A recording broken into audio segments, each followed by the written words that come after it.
स्वागत है आपका जी बिहार झारखंड देख रहे हैं आप। आपके साथ मैं हूं पलक प्रकाश। तो देश से कट्टरवादी राजनीति के बोरिया बिस्तर समेटने के दिन आ गए हैं। ग्रेटर हैदराबाद नगर निगम चुनाव में बीजेपी को मिली शानदार विजय के साथ इसका आगाज हो चुका है।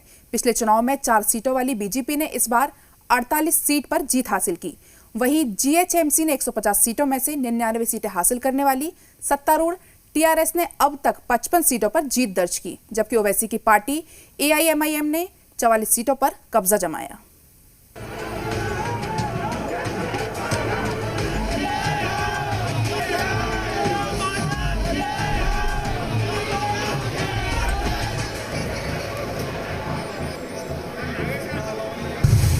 ओवैसी को घर में झटका, ओवैसी को घर में पटका।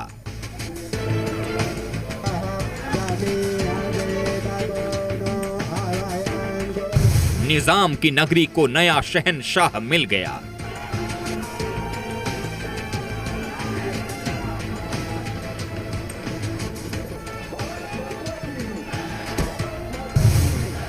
ओवैसी का पतन, बीजेपी का दक्षिण मिशन।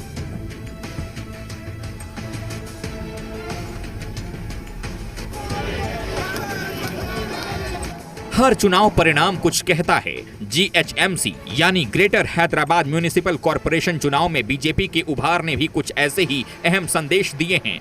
ओवैसी के गढ़ में सेंध लगाना आसान नहीं था, लेकिन बीजेपी ने भगवा लहराने के लिए पूरा जोर लगा दिया। अमित शाह,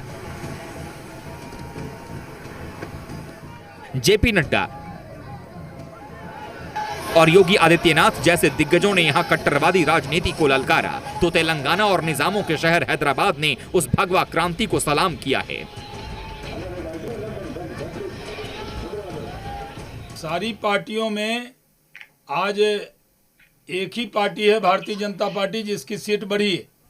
भारतीय जनता पार्टी 4 सीट से आगे बढ़ रही है। जब तक पूरे नतीजे आएंगे ये रिजल्ट और ज्यादा अच्छा होगा। ये चुनाव आप सब तय कर सकते हैं कि हैदराबाद में एक परंपरागत लूट मसोट को फिर से निजामशाही का पर्याय बनाने वाली, यहाँ पर एक परिवार और उनकी मित्र मंडली को लूट खसोट की आप छोड़ देने के लिए यहाँ पर एक फिर से उन्हें फ्रीडम देना चाहते हैं, या फिर मित्रों हम सबको तय करना होगा कि हैदराबाद को भाग्यनगर बना करके फिर से विकास की नई बुलंदियों तक पहुंचाना है, तो हम सबको तय करना है।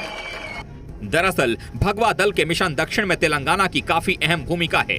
बीजेपी अब दक्षिण के राज्यों में कर्नाटक के अलावा भी अपनी दमदार मौजूदगी चाहती है। हालांकि 2023 में होने वाले तेलंगाना विधानसभा चुनाव में अभी देर है, लेकिन इस जीएचएमसी चुनाव में बीजेपी को जो सफलता मिली है वो उसके भविष्य की राजनीति के द्वार खोल रही है। Let us wait till the evening, but it is a clear message to TRS party that Telangana people and GHMC people have given that we need a change here. इसका मतलब TRS पार्टी और KCR, specially KCR डरा हुआ है।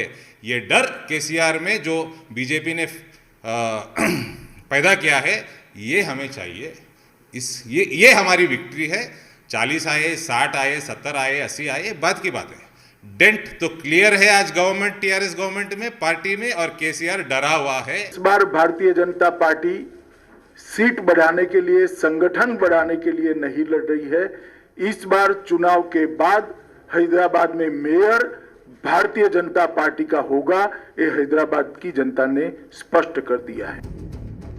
अब तेलंगाना के CM KCR, उनके मंत्रियों और ओवैसी के साथ ही उनके सिपहसालारों को यह समझ में नहीं आ रहा है कि उनके तोते कैसे उड़ गए। प्राइम मिनिस्टर साहब के एक बहाना लगा लेके वैक्सीन के वास्ते उड़ना है।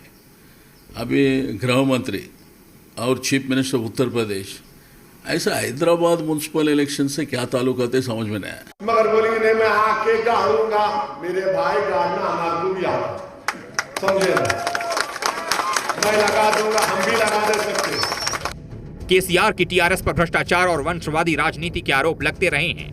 एक तरफ इससे नाराज जनता ने टीआरएस को नकारा है, तो दूसरी तरफ ओवैसी की एआईएमआईएम का पतन भी बताता है कि जनता ने उसकी कट्टरवाद की राजनीति को नकार दिया है। इन सियासी दलों के खिलाफ जनता के आक्रोश को इन्हें टक्कर देने वाली बीजेपी के भाग्योदय ने एक नई उम्मीद दी है। ब्यूरो रिपोर्ट, जी मीडिया। तो ग्रेटर हैदराबाद म्युनिसिपल कॉरपोरेशन का इस बार का चुनाव सियासी दंगल के सबसे दिलचस्प जंग में शुमार था। लोकल बॉडी इलेक्शन होने के बावजूद पूरे देश की निगाहें इस पर टिकी हुई थीं, क्योंकि बीजेपी ने पहली बार ओवैसी के घर में घुसकर उसे ललकारा था।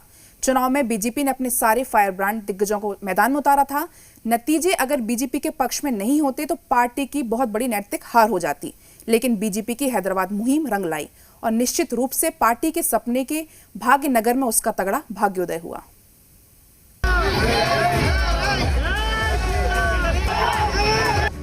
सियासी अखाड़े का सबसे बड़ा दंगल। इस नगर को एक बार फिर से भाग्यनगर के रूप में बदल करके इसका ओवैसी के गढ़ में भगवा का परचम। ला इलाहा इल्लल्लाह मुहम्मद रसूलुल्लाह, ला इलाहा इल्लल्लाह मुहम्मद रसूलुल्लाह। किलेबंदी के बावजूद ओवैसी के गढ़ में भगवा सेन। हैदराबाद नगर निगम के इस बार के चुनाव में अगर बीजेपी को बड़ी कामयाबी नहीं मिलती तो सियासी गलियारे में पार्टी की काफी किरकिरी होती, क्योंकि इस चुनाव को बीजेपी ने काफी गंभीरता से लिया था और अपने 3 बड़े दिग्गज चुनाव प्रचार में उतार दिए थे। यूं तो इस चुनाव में तेलंगाना की सत्ताधारी टीआरएस एक बार फिर सबसे बड़ी पार्टी बनकर उभरी, लेकिन चुनाव प्रचार के दौरान सबसे ज्यादा सरगर्मी ओवैसी बंधुओं और बीजेपी के 3 दिग्गजों की वजह से दिखाई दी। गृह मंत्री अमित शाह ने 29 नवंबर को चार मीनार पर स्थित भाग्य लक्ष्मी मंदिर से अपने अभियान का आगाज कर पार्टी के तेवर स्पष्ट कर दिए। अमित शाह ने सिकंदराबाद में रोड शो के दौरान ओवैसी बंधुओं पर जमकर हमला बोला। बात हैदराबाद में मौजूद रोहिंग्या मुसलमानों तक पहुंच गई और इस मुद्दे को लेकर शाह और ओवैसी में जमकर जुबानी तीर चले। अरे 30,000 अगर रोहिंग्या है तो अमित शाह क्या कर रहे? अमित शाह सो रहे? होम मिनिस्टर है ना, उनका काम है देखना 30-40 हजार रोहिंग्या के नाम कैसा है। अरे 40,000 अगर है बीजेपी वालों, तुम ईमानदार हो तो कल शाम तक 1000 नाम बताओ रोहिंग्या के, बताओ, मैं भी देखना चाह रहा हूं। भाई मैं जब कार्रवाई करता हूं तब तो हाय तौबा करते हैं पार्लियामेंट में, देखा नहीं है आपने? कितनी बड़ी आवाज में रोते हैं। और एक बार लिख कर मुझे दे दे, बांग्लादेशी और रोहिंग्या को निकालना है, बाद में मैं करता हूं, जरा लिख कर देने के लिए बोल दीजिए उनको। सिर्फ चुनाव में बात करने से नहीं होता है, जब निकालने के लिए पार्लियामेंट में बहस होती है, कौन इनका पक्ष लेता है देश की जनता जानती है, सबने लाइव टेलीविजन पर देखा है। अमित शाह से पहले 28 नवंबर को हैदराबाद पहुंचकर योगी आदित्यनाथ ने भाग्यनगर का पासा फेंका तो विरोधी खेमे में हड़कंप मच गया। 28 नवंबर को हैदराबाद के मलकजगिरी में योगी के रोड शो के दौरान हैदराबाद की सड़कें पूरी तरह भगवामय नजर आईं। सड़क पर उमड़े विशाल जन सैलाब और भगवा परचम के बीच बाहुबली फिल्म के गाने जियो रे बाहुबली ने विरोधियों को यह पैगाम दे दिया कि हैदराबाद नगर निगम के इस बार के चुनाव कुछ अलग ही नतीजे लेकर आने वाले हैं। कमाल देखिए कि ओवैसी के गढ़ में पहुंचकर योगी ने हैदराबाद का नाम बदलकर भाग्यनगर करने का दांव भी चल दिया। योगी के इस बयान को लेकर असदुद्दीन ओवैसी आपा खो बैठे। जनता पार्टी ही राष्ट्रीय पार्टी है जो यहाँ पर शहीद हुए उन बलिदानियों का भव्य स्मारक बना करके इस नगर को एक बार फिर से भाग्यनगर के रूप में बदल करके इसका खाली हैदराबाद से उतर देके हैदराबाद का नाम बदल देते, अरे तुम्हारी नस्लें खत्म हो जाएंगी, हैदराबाद का नाम हैदराबाद रहेगा इंशाअल्लाह। योगी आदित्यनाथ ने मलकजगिरी के अलावा जीदी मेतला में भी रोड शो किया। योगी के रोड शो के दौरान बीजेपी कार्यकर्ताओं का उत्साह नतीजों की भविष्यवाणी करता दिख रहा था। रोड शो के बाद योगी ने शाहली बांदा में जनसभा भी की। इस दौरान योगी के निशाने पर टीआरएस से ज्यादा ओवैसी बंधु ही रहे।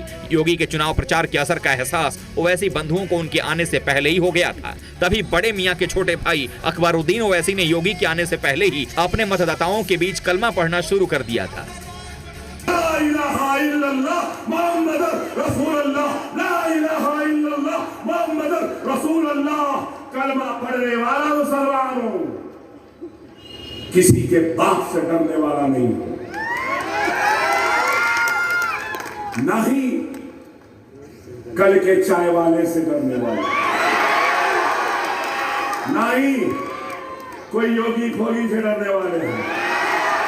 अरे किसी से नहीं, हम अल्लाह से डरने वाले। जय जय श्री राम।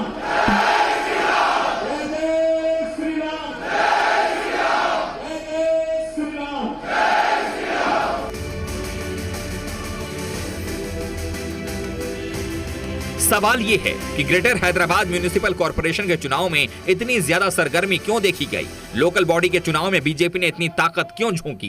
दरअसल ये चुनाव बीजेपी की चुनावी रणनीति का अहम हिस्सा था।